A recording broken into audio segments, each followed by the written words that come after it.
Lelo guys, sokuchingameza mshongo chenyu chama-secret nama-confession satsuka zvekare nenyaya dzenyu. I hope you're having a wonderful Thursday. Muzwara nhasi nyaya yatichatanga nayo inyaya iri very sensitive. Tete makadii, nyaya yangu yakadai ndakakura ndichichengetwa nagogo, mai vamai kumusha. My mother and my father vakarambana ndiri mucheche. Amai vakandisira gogo vakaenda kuHarare. Ndakarerwa nagogo. Ndava about 6 to 7 years. Gogo vakanditora vakaenda neni kuHarare kwaiva namai vangu sezvo ndainge ndava grade 1. Gogo vainge vondishayira zvikwanisiro zvekuchikoro. Gogo vakandiendesa kuna mama, vainge vangoti zii pasina chavaitumira kubva zvavanga vandisiya kuna gogo pava nemakore. I remember patakaenda kuHarare, we struggled to find kwavaigara mama sezvo kwaive kusina mafoni. Gogo vangu vaiita information yekutsvaga kuhama dzavo dzaivawo muHarare. Zuva ratakasvika muHarare takasvikira kuhama yagogo. Mama vakazotsvaga vakauya tatova nemazuva. Pavakasvika mama vainge vava neumwe mwana. Baba vemwana vavainge vave naye havana kugara vese because aiva nemhuri yake. Ndakasara namai vangu paya ndokugara hangu, asi hura ndopayakatanga. Amai vakanditora vakaenda neni kumba kwababa muHarare imomo. Takasvika but pakaitika noise yandisingakanganwi. Mama vangu nababa vakatanga kutukana vachidhonzerana kundikakata chaiko. I remember that vision even now. It terrifies me. Takadzokera kumba. Ndakazotanga kuenda kuchikoro but zvinhu zvainge zvakaoma zvekuoma zviya. Mama vaita zvekutengesa pamusika. Ndaigara ndichirohwa, kutukwa zuva nezuva. Chikafu chaicho ndaikonorerwa. Mufaro chaiwo ndainge ndisina. Ndainge ndava kungogara ndakasuruvara pose pose. Amai vaiti kana ndadzoka kuchikoro ndoenda kumusika kunotengesa muriwo nemadomasi. If vakandisiya pamusika vakaona pasina kutengwa, ndaitukwa nekugogodzwa musoro. Chero paine vanhu ndainzi hauji sadza kozi hapana zvawatengesa. I remember ndichipiwa sadza nesalt ndichitukwa kunzi baba vako havatengi chikafu chekuti udye. Ndaitukwa ndichiudzwa kunzi baba vako vakandidai. Dai wakabva iri nhumbu, dai wakafa, hanzi yee ndichakurova ndikanokurasa kumakuva. After all, I was only 7. Ndanga ndakungogara semuranda. Kurohwa kwacho ndairohwa netambo yemagetsi, bhutsu kuroverwa musoro kumadziro. Ndakambopiwa chikafu nalandlord ndikatambira ndikadya. Tete ndakazvamburwa kuita kugarirwa ndichibinwa ndokutorerwa chigero chataigereswa chemaoko chiya. Ndikachekwa saidi remuromo, muromo ukarembera, saidi rikabuda ropa rakawanda zvisingaiti. Ndakatombomira kuenda kuchikoro ndakazviba kumeso nemuviri wese plus ruoko rwakanga rwapesana mabhonzo nemugokora. Vakatsvaka mabhandeji ndokusungwa kuti rudzokere paposition. Ndanga ndogara ndakakiyirwa mumba. Ndakatanga kuita ndonda, kungorwara serious zvekusvika pakutadza kufamba. Maso angu achiita seaiona zvinhu double senge akareya. Ndichirwara kudaro ndaimanikidzwa kufamba ndichirohwa, hanzi uri kuzviitisa. Gogo vakaudzwa kuti ndandogwara serious vakauya kuzondiona. I remember one day takaenda kumasowe nagogo, vakabereka munin'ina wangu. Mama vakabereka ini sezvo ndainge ndisachafambi. Takaenda kumasowe kuchechi kwamama. Vakashandirwa vakati ihama dzekumusha kwangu vaida kundidya ndokupiwa muteuro. Tava munzira kubva kumasowe, mama ndokundiburudza, hanzi wanamatirwa, famba ukuzviitisa, vakutoda kuzviita mucheche. Ndakaiswa pasi ndokunzi ndifambe, zvikaramba ndikadona. Mama vakatanga kutuka vachipopota nekutukirira nekundiharasa. Gogo vakatsama, mangwana acho vakamuka vachidzokera kumusha. Gogo vakasiya vavaudza kuti handina kufara nemabatiro aunoita mwana. Sezvo uriwo wakabereka mwana wacho, ini ndageza maoko. Gogo vakaenda kumusha. After some days, mama ndokukwira bhazi ndokuenda neni kumusha kuna gogo. Takasvika kumusha ndobva ndaendeswa kuchipatara ndikanzi ndine kwashoka. Apa ndaive ndapera nekuonda plus maronda musoro nezvisasa. Ndakapiwa mushonga kuchipatara, uko gogo vangu vachimhanya kutsvaka zvimakwenzi vachindibatsira. Mama vakadzokera kuHarare kwavo, ndikasara nagogo vachindirapisa. Ndikapora, utano kutodzokedzana. Ndongotenda hangu gogo vangu vasoko, dai vaive vasipo pamwe ndisisiko. Pandakapora ndakazotanga kuenda kuchikoro, chigara nagogo vangu kumusha. When I was in grade 2, ndakabva ndabatwa chibharo nevamwe vandaiti sekuru, but vaisava sekuru vemufamily mamai vangu. Sekuru ava vaiti tete kuna amai, but waiva ukama hwemutupo chete, zvekutoti taitongoremekedzanawo nemhuri yekwavo because of mutupo wavo nana mama. Sekuru avo pavakandibata ndaivakumba kwavo, ndainge ndasiwa nagogo ikoko, sezvo gogo vainge vambofamba rwendo. So kumba kwana sekuru ava kwaive nevamwe vasikana, sezvo yaiva mhuri yakati kurei. Sekuru vekundibata chibharo vainyepera kundifarira, vachingoti muzaya wangu, ini ndichiti kudiwa, vachindigadzika pamakumbo. Pavakatanga kundibata vakati ndoda kukudzidzisa zvekuchikoro, ndokunditora pavaiva vachindidzidzisa, ndokundisumudza kundigarisa pamakumbo, ndokuvhura zipu yavo. Second time vakanditora ndokuenda kuseri kwetsapi, ndokundipenengura pant rangu pasaidi, ndokukohera vapedza vaibva vanditi don't even tell anyone, vondipa zvimaswitsi. Third time ndaiva ndati kure zvekumagrade 4 or 5, ndaipota ndichinzi ndinofudza mombe maholiday. So day racho ndakaenda kumombe, sekuru vaya vaifudzawo dzekwavo zuva iroro, ndokuuya kwandaifudzira ndokusanganisa mombe. Vakabva vatanga futi game yavo yekuda kundibata. That day vakabva vandibata, but zvekundimanikidza nekundityisidzira nebanga ravo, vachiti ndokucheka musoro what.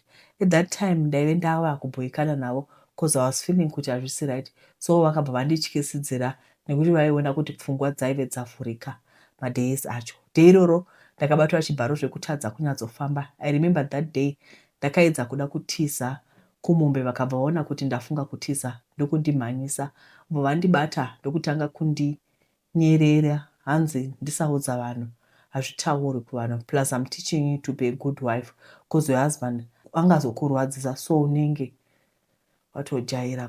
Vakabva vaenda neni kwatainomwisa mombe mvura, kwakundikwevera mumvura. I don't know kuti why that day, but ndandati yaruke. Ndakazoona kuti vaiedza kuvhara evidence that day. Ndakazoenda kumba, but handina wandakaudza. Kufamba ndaikamhina, paweti ichirwadza kusvika zvazongoperawo. But sekuru vaya ndakabva ndavavenga. Sekuru ava ndeva 1980, ini ndiri wa1995. Ndagara hangu nagogo ndichienda kuchikoro zvekutamburira, ndikanyora grade 7 yangu. Then ndokuenda form 1, ndatambura kuwana mari kuti ndinyorese. Munini wangu akange akunzwawo kumusha, makore akanga adarika. I struggle kuti ndiwane nzvimbo pasina mari. Gogo vakakwerera kuti ndiwane kuregister chete, but fees ndakashayirwa. Uniform ndakakumurirwa nevamwe vandaiti mainini, but aiva mahwaya. Munongozivawo zvekukumurirwa washaya. But munina wangu dzingava hembe nezvekuchikoro, mama vaimira, ini vaisambondicheuka. Mari cho ndakamaita gore iroro because hapana aibvisira gogo, vaitochengetwawo nana sekuru. Tete ndakaita mari cho zvekuti vanhu vevillage vainge vonzwa tsitsi apa moni dzaibuda ropa. My mother was there supporting my young sister. Indaingotukwa kunzi baba vako this, baba vako that. Kurohwa kunyange pavaiuya kumusha ndaitopindwa nechando kuti mai vaya vauya. Baba vangu ndairambidzwa kutaura navo, kana kuti nditaure nezvavo ndaitotya. Munhu aitondinyaradza ndigogo vangu.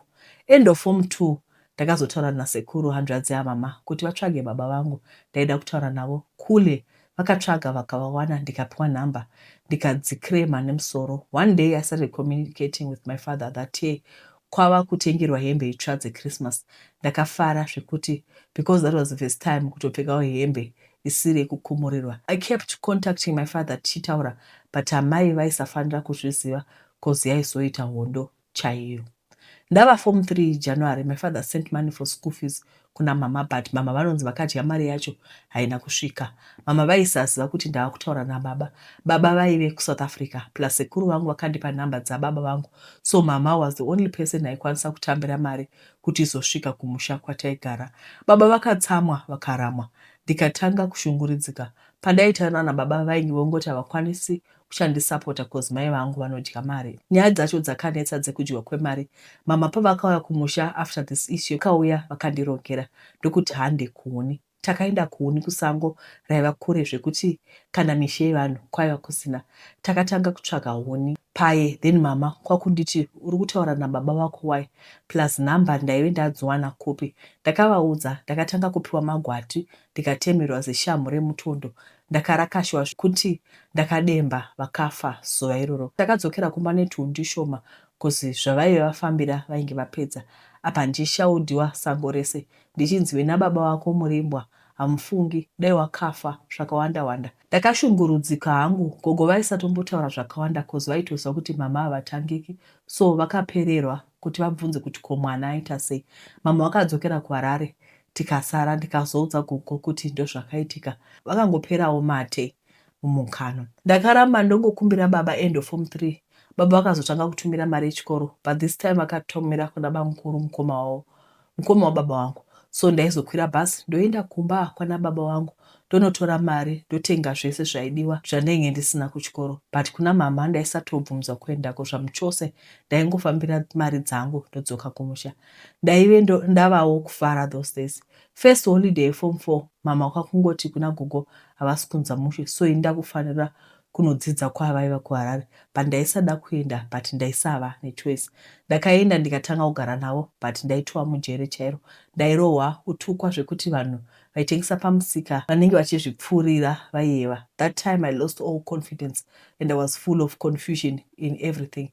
Ndakadzokorodzezwa form 3 kuHarare kuya. Apa baba vainge vopopota kuti waindaenda kunogara kuHarare kozi range radova drama. Mama vachingotukana nababa pafoni nguva dzose. That life became hell chaiyo. Uku mama vaindishungurudza nekundirowa. Uku baba vachicomplaina kuti why ndakaenda kuHarare. He was not comfortable to help me ndichigara namama. Ndakashungurudzika kusvika pandakambofunga kuzviuraya. Kuchikoro ndaenda, ndadzoka ndoenda kumusika. Nguva yekuita zvechikoro ndaitoishaya, ndichiswera mumusika everyday. One day maki ekumba akashayikwa, tikatsvaga tikavashaya. Ndakarohwa ndichinzi ndini ndainge ndairasa, but ivo mama vaivapedzisira kubva kumba. Munin'ina ainge auya kuholiday madays acho, but hataisatombobvunzwa nezvemaki. Ndaingonzi ndini ndakazvambaradzwa netambo yemagetsi ndikagaya kutiza the next morning. Pandakabva kumusha ndichiuya kuHarare, ndakatakura mitsvairo yemumba yange yakati wandei ndichida kunotengesa kuHarare. Ndakatora mitsvairo yangu 10 ndokutendera ndichitengesa door to door ndine munin'ina wangu uya. Mama vainge vamuka kunohodha, so ndaitokakuleta nguva kuti pavaidzoka kumba ndinge ndatengesa 1 or 2. Lucky ndakatengerwa yose. Ndikabva ndaenda kumba ndikasvika mama vasati vadzoka, ndokubva ndaudza munin'ina wangu kuti ndakuenda. Kana mama vadzoka uvaudze kuti hauzivi kwandaenda. She was grade 4 or 5 that time. Ndakabva ndatiza pamba ndikaenda kwaba munini vangu ndikavaudza zvainge zvaitika. Sezvo vaiziva hunhu hwamai vangu, vakabva vafonera baba vachivaudza kuti ndozvaitika. Mama vakanditsvaka kuhama dzangu and she was shouting every family member. Vakabva vazoziva kwandainge ndiri.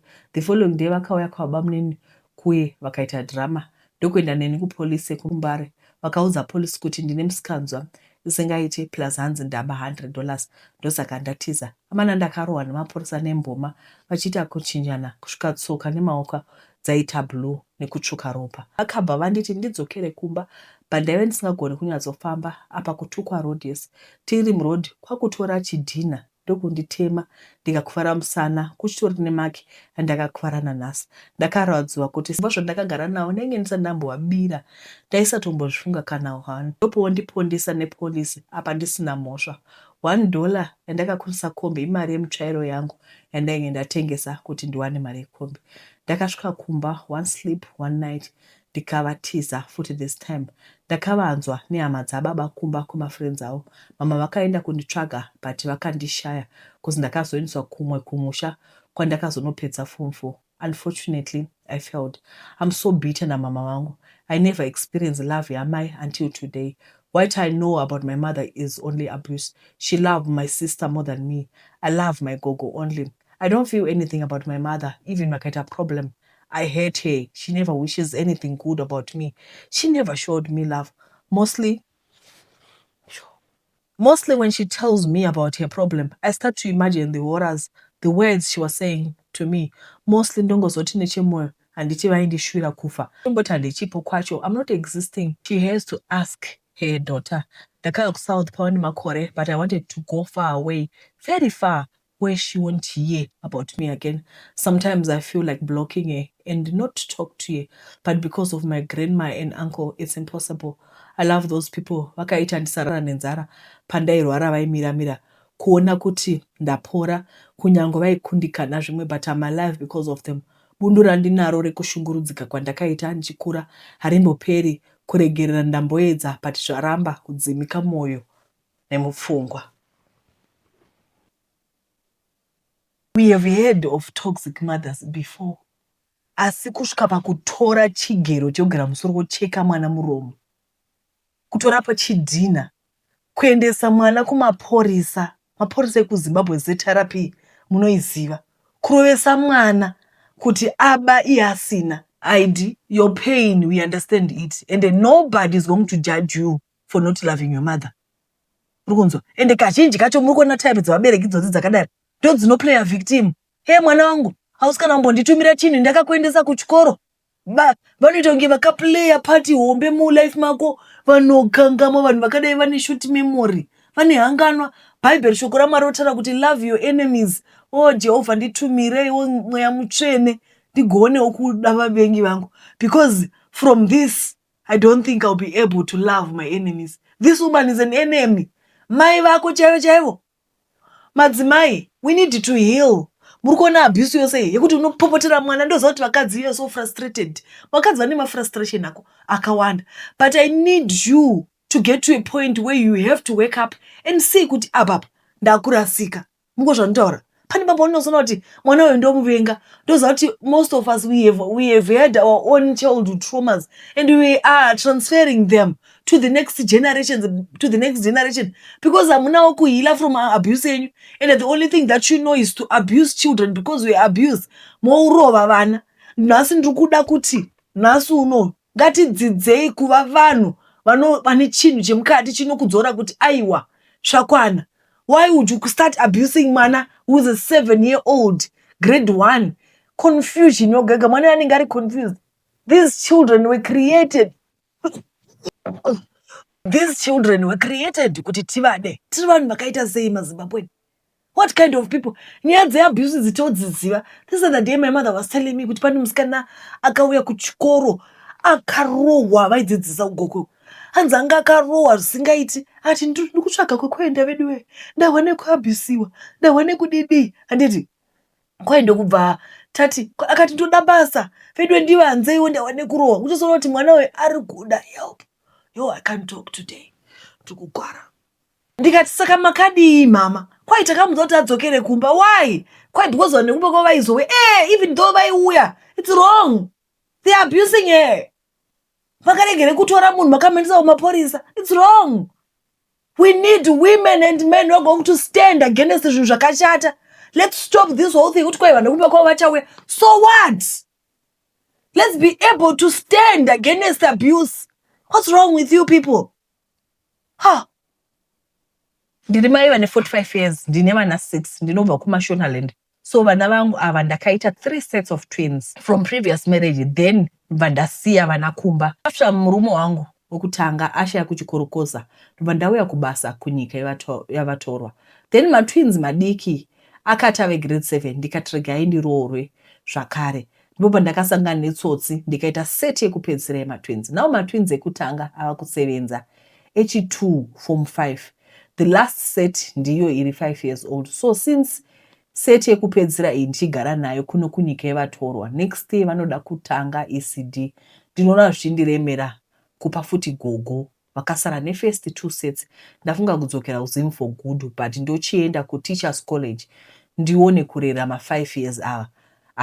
Ndiri panzvimbo. Problem iripo imari. Ndinokumbirawo kana pane any donor or sponsor anokwanisira kundibhadhara for the next 4 semesters. Zvimwe ndozvionora, ndoda kutanga next year 2027. If usingaiti kuposta zvina basa, I'm just asking if there's any donor or it's too late for a 45 years old to attend college. Ndasiya zvakawanda, ndangoti ningoti gaga. Ndoda advice. Is there a donor angasundwa hake? Number 1. Number 2, is it too late for a 45-year-old to start college? Right. So mama vakaendesa vana kuchikoro first set. nesecond set yaform 5 iri kupedza form 6. Handiti vachipedza form 6 vanofanirwa kuti vashande here kana kuti vaende kucollege zvakare. Poita last set yematwins iyi. Last set yematwins vari kuti vachada kuita 4 masemester which is 2 years 27 na28 vachienda kuchikoro vachiendesa vana kuECD. Handiti plan yavo yakanaka fani asi handizivi hangu kuti aripo here anogona kukomita next 2 years achibhadhara school fees yavo kuti vadzidze. It's a good plan though, but machandoda kuti muzive ndechekuti if you don't get any responses, I think you've done a good job in the past mukaendesa vana kuchikoro. Ko vacho vapedza chikoro vahombe ava vatwins mahombe havagoni here kuchikuendesa vamasisters kuchikoro. Imogara kwamogara kumadii kuti vana vangoenda kuECD, because ndoona sekuti kumboenda kuchikoro 2 years makore anenge achitofamba ka makore anenge achitofamba pani bada kutotsvaka Mwari. Ina handizivi hangu guys, but maybe denga alright itai neUNISA dai makwanisa kustada neUNISA, I think it was going to be easy. Ina I don't know panyaya ndosarenda ndokumbura kuti muningirike muvaudze kuti vaite sei. Handiti tipinde munyaya. Hai tete, makadi henyu vamangwenya netimu rose ramunobata naro basa. Ndinokutendai kubva pakadzikadzika pemoyo for creating this platform for us to vent nekuburitsa zvinotidya mukati memoyo. Tete, ndinokumbira mutore chitupa changu muchikande mubhini. Zita ndichazviti Kathy. Ndinoda kutaura nyaya yangu and I've been inspired nemusikana akataura zvekuti anokangama because I'm in the same situation. I'm a lady in her 30s and baba vangu vakashaya ndiri mudiki chaizvo. Handitovazivi. Ndakakura ndichichengetwa namai, inini and my 2 siblings. Zvanga zvakaoma dzimwe dzenguva tichiburitsirwa hembe panze nekushaya mare rent. I grew up ndiri a very bright student, ndichiwana maprize every year. Pandakapedza my primary school, ndakatora nabankuru mukoma wababa vachiti varerutsire amai vangu, asi ndopakatanga kutambura kwangu. I went for form 1 with 1 uniform and shoes dzandakapiwa dzaiva dzabankuru dzavaishandisa kubasa kwavo kumamaini. So like vanga vasina mari, but he just didn't want to buy for me. He was the richest man in the family, but hapana hama yaishanya or even my mother for the 6 years ndakagara nawo. I don't know kuti vaisaziva kwandogara here or what. I never got a chance to ask her because vakazoshayawo mama. So back to my story, I had that 1 uniform for form 1 and 2 until we are safe because yaiva pleated. One teacher asked if it was okay kuti tinotsvaka uniform kwaikandwa dzinenge dzarasika dzikazoshaya varidzi for too long. I was excited tikanononga, and may God bless that lady. Dust raiva murumu yacho raisaita, but akazvivhara nedhuku, akazvivhara nemaoko ejuzi randaive ndakapfeka raive rangovawo shinda nekudambuka. She picked a dress, juzi, blazer nemasocks, and she washed them and ironed them. May God bless her soul. Tete, I was very happy kupfeka juice raive rakanaka uniform, and that was my first time kupfeka blazer.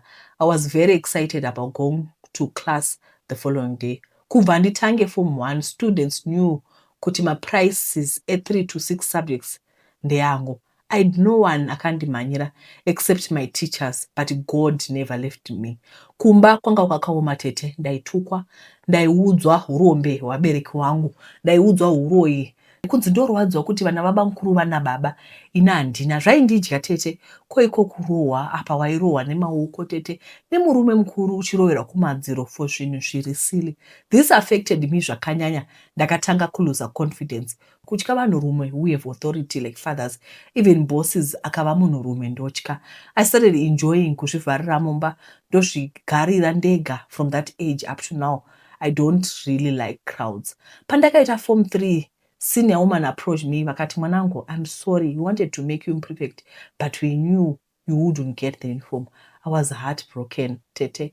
I passed my O level and went for A level, but apa because of depression dzimwe nguva ndaiona black kuboard okungodzima ndiri pakati pelesson ndozopepuka later. I think the abuse ekumba yakandi-affecta since ndandakura ndakunzwisa about life.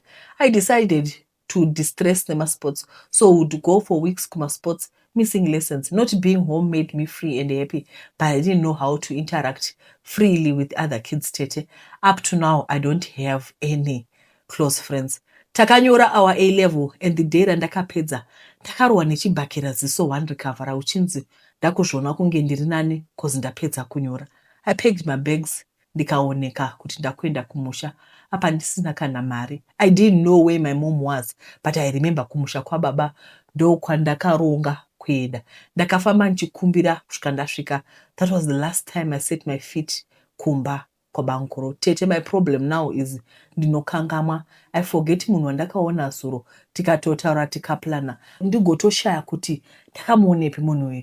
Ndinonyanyokangamwa vanhu and names, but now it's getting worse. I can forget word randiri kuda kutaura zvekusvika pakutambudzika, like nezuro I was talking about flyover and I forget that word. Kutambura chaiko tete, handipedzi sentence ndisina kukangama. Handipedzi sentence ndisina kukanganwa word. Sometimes I forget zita remunhu wandoshanda naye every day ndozorifunga paya. Handina confidence. If munhu raises a voice on me, especially munhurume, ndinodedera ndigotanga kumutya. I'm not where I want to be, but I thank God for the gift of life. Sometimes things do not go the way I wanted. Ndinoshuwa kudiwa zviri genuine. I had my first relationship at 23 because I wanted to prove my bankuru wrong, who told people kuti handichengeteke and ndinoburitsa. But as much as I pray, I feel like sometimes ndinopererwa nesimba. My relationships do not work tete. Munhu anorora umwe munhu ndiripo ozotanga kudzoka ondinetsa ave marriage. Tete inbox yangu yakazara nema ex ari persistent but ava married. Ndinonyengwa nevarume vevanhu over navadiki. I'm also tired. I also want to be chosen and be loved genuinely. Bankuru vanoti handina chinobuda nekuti vakandidzidzisa asi handivatsvage kana kuvabvunza upenyu. But honestly tete, I'm grateful for what he did. But moyo mangu mune bundu rekundirova nekundituka kwavaita, which has honestly shaped my life. I honestly don't hate him, but I love him from a distance. Today I also feel like I really don't know father's love, so I cling to a little thing zvandaitirwa nemukomana ndoona kunge rudo ndozorohwa surprise. I feel I have so much love to give Tete, but for how long will people abuse kuve nice kwangu? Thank you for giving me a chance to vent, Tete. I feel lighter now. Tete, if there is a guy who's aged between 32 and 40 who is of sober sense and preferably musavada omunhu anongotya nekuziva mari zvisinei nechurch, kindly link me up, Tete. I miss companionship and genuine love. And if there's anyone who knows a remedy yekukangama, kindly assist. I'm 31. Kindly notify me kana maposta. Ndisati ndataura ndisati ndakomenta pana haidi ndokumbura kubvunza. Kana brother yako yashaika kana kuti sister yako yashaika ukatora mwana weinherera, handiti unombozviisa here mubhutsu dzake. Inyaya yebitterness. Guys, I don't want to lie. You need to be aware. You understand me? To make a conscious decision. Kuti Mwari, I'm going to take this child. Handiti ndibatsireiwo. Because one thing that is common, your default setting kuvenga mwana. Muri kuzvanditora vazhinji venyu munovenga vana. Why would you take your brother's child? Brother yako yaunoda chaiyo. Wotora mwana webrother yako womupa bhutsu dzako mapawa. Pandapaverenga kungoti ndaedita ndikabvisa zvinhu zvakawanda. Pandaverenga pekutanga ati ndakapiwa bhutsu dzababa ndambomira ndikadzokorodza futi ndikati aiwa hanzi ndakapiwa bhutsu dzababa vaishanda kumine. This is a safety shoe that you are giving to a girl child. Unopa girl child a safety shoe yekuti aende kuchikoro. Ndoziva kuti vazhinji venyu vabereka muna basa nazvo. Asi munoziva here kuti zvinonyadzisa sei kuti mwana aende kuchikoro akapfeka safety shoe? Zvinonyadzisa sei kuti mwana aende kuchikoro achingori odd one out? Ndoziva kuti vamwe venyu mune military kind of upbringing. Ndozviziva. Military kind of upbringing zvese ndezvevhinsi. Asi zvimwe zvinhu hazviiti. It's very common kuti kana ashaikiwa munozoti ndini ndichatora mwana. Prayerfully do it. Musangoti nekuti my emotions ari kusunda kuti hama yangu yashaya ndini ndichatora mwana, knowing kuti mwana uyo uchamutora ugomonesa hell and earth. Right now baba vangu rani achita ufu akabundira because ndini ndakakwanisa kuchikoro. Ndakuudzai kuti there's a common denominator. Iri tiri kuiona pa first story, second story. Vanhu ivavo vari entitled. Ndinovaziva because I'm one example. Vanhu ivavo vari entitled. Ndakakuendesai kuchikoro. Which school did you take us to? Which school? Zuva rinoti richivira ndozviziva ini. Zuva rinoti richivira kuti Mwari kwavira todzokera zvakare kumba kuya. I know what she's talking about. Munoziva here, regai ndimbokuudzai example. Munoziva here kuti paunotora munhu ogara naye mumba mako ukamubata zvakanaka Mwari anokukomborera. 2 or 3 years ago takaita situation yakadaro. Ini ndikati Mwari ndibetserei. I am going to take responsibility of this mwana. ndikatora mwana uyo ndikagara naye. Pandinotengera vana vangu hembe ndotenga, because these are children. I know how it feels kuti ukauya nepen ukati here is a pen for Cheki, vamwe vose vanoexpecta kuti vange vachiwana pen. Kana achitengera vana mapeni munhu usandomutengera, kana achanotengera vana hembe Earth Child munhu usanotengegwa Earth Child, because she's just a child and she knows nothing, and haana kusharudza kuti baba vake vafe. Zimbabwe ka vanhu vanoona channel ino ika ndinokushuvirai, I don't want to lie, we want to make a different movement. Kubva nhasi, make a conscious decision, pray kuti God help me to love these children, because I know kuti by default muri vanhu vane moyo wakaipa, hamudi kuda vana. Heidi, you just need to talk to a professional. That's all I can say, because unotoona kuti unenge uchitya authority. Inini I used to be scared of vana baba. Vana baba nje in general chero kuenda kumba pamba pana baba. I do not work because I was scared of vana baba. But I want to assure you kuti zvinopera. Ndakasei tete ndakambosenda nyaya yangu but hamuna kuiverenga. Tete ndine stress, ndiri kuzvishora zuva nezuva. I'm failing to forgive myself. Ndini first born kumba kwedu takazvara tiri 5, ndine 24. Takarerwa namai nababa kumarural areas. Baba vangu vaisashanda, vaita zvekurima nekupfuya mbudzi. Saka taisashaya zvekuchikoro, even fees handiranga riti tichidzinga kuchikoro. Tese nevanin'ina vangu chikoro ndaigona. Indakakura ndiri mwana akanyarara, asi ndaive nemusikanzwa aivakomana. Ndinorangara kuti ndaisada kuzviita. Dei nguva yadzokera kumashure, ini ndainodzikama kupeta muswe chaiwo. Ndinorangara ndiri grade 7, vanhu mamai makuru vachitaura kuti ndakaonekwa murwizi, ndakawadza mashizha ndichiita. Zvakandikanganisa kuchikoro, ndichishushikana kuti ko vanhu vari kuzviwana kupi, nekuti dzaiva nhema, handinambobvira ndakazviita. Zvakadarika vanhu vakatangazve kuti ndakatizira ndikadzoka. Pakashayikwa zvekare kuti ko ndakatizira rini uye kunani. Ipapo ndaiva ne12 years at grade 7. Vanhu vakatanga kuti toda kuzviona kapasa grade 7 yacho. Zvisinei ndakanyora grade 7 yangu zvakanaka. Dei rakabuda maresults akazara kwese, raini rese, growth point yese, indisati ndazviziva. Ndakazoenda kunomatora but ndakarwadziwa. Mateachers angu havana kufara neni. Vaibvuma mashoko aitaurwa nevanhu. Ndakazoenda kuform 1. Ndakatanga kuda nemumwe mukomana, ndikasvika form 4 ndichifambidzana nemukomana iye. Ndakazobata pambiri ndikaperekedzwa kumba kwavo. Apa ndaive ndakatarisana neexam yangu yeO level. Handina kuzopasa sezvaitarisirwa nababa vangu. Ndakazosununguka mwana wangu akashaya. Baba vangu vakazonditora vakati ndidzokere kuchikoro. Zvainge zvakanaka. Tiri mukugadzirira kuti ndidzokere kuchikoro, ndakafambidzana nemumwe mukomana tete ndikaita nhumbu. Ipapo ndaigara nevamwe tete vangu.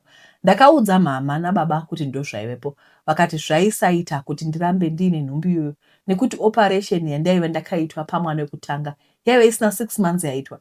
Takaenda kwadokta, nhumbu yaiva ne2 weeks ikabviswa. Ndakatiza mukomana uya ndikanogara nemunin'ina wamama vangu.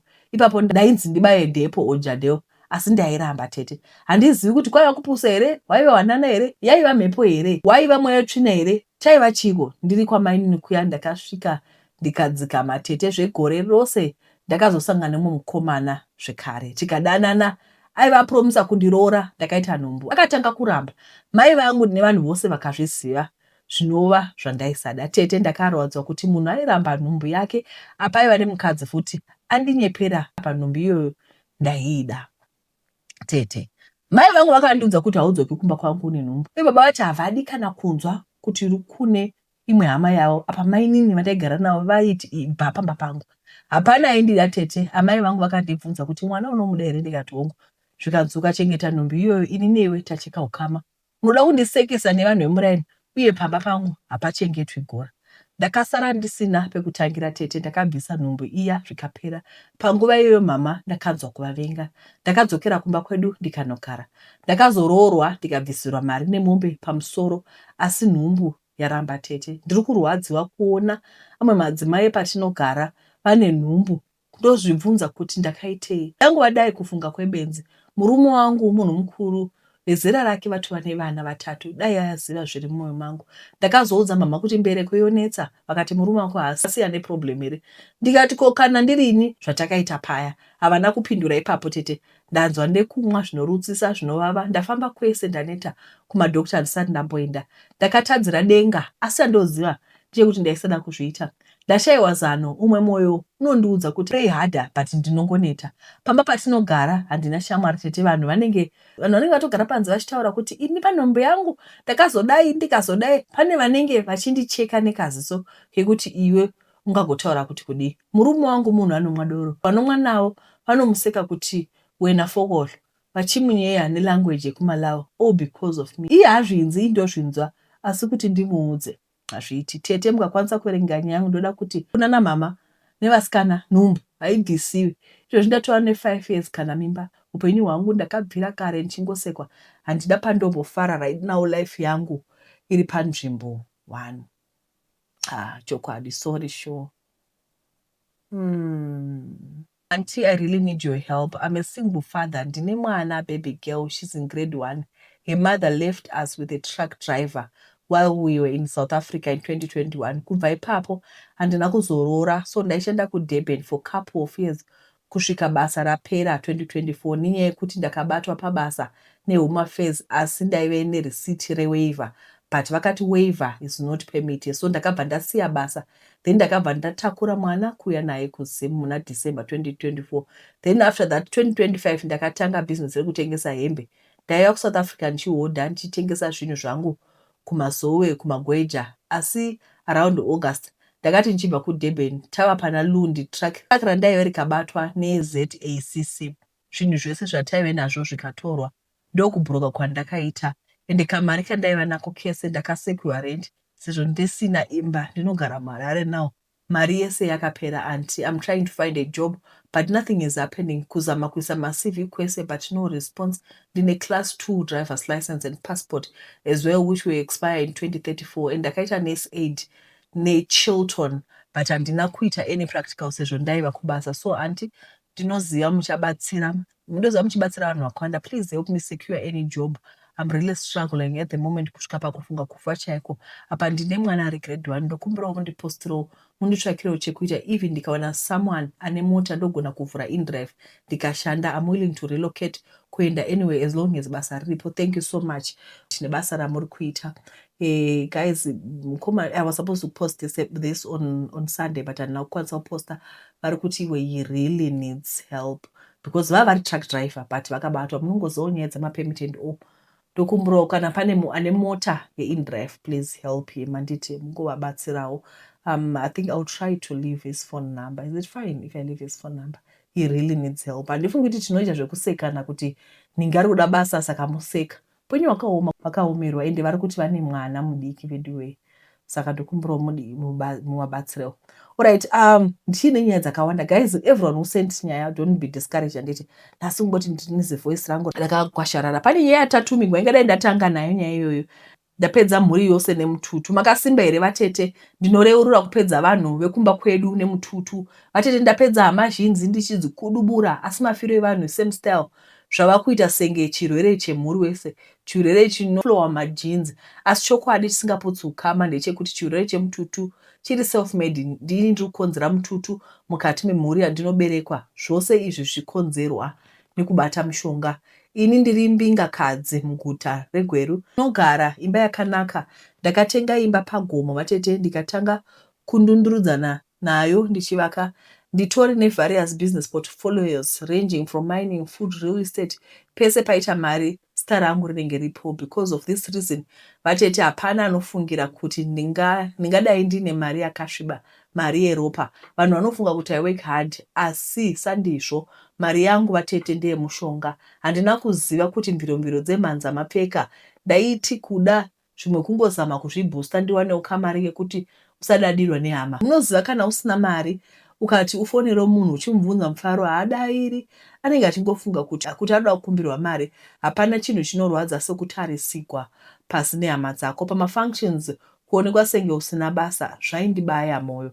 Vatete ndakazofunga kuenda kun'anga kunova kwandakapiwa mushonga wadai kupedza dzinza rese. N'anga yakanditi ndinyore mazita evanhu vandine ukama nawo hweropa ndigoisa mubhotoro. Vatete dai ndakaziva haitungamiri, dai ndakaziva kuti ndizvo zvazvichazova zvekupedza dzinza, ndingadai ndakasiyana nazvo. Asi n'anga murumbesi haina kunge yandibudira pachena kuti gore negore ndichange ndichienda kumariro dai ndakaziva pachiri pedu.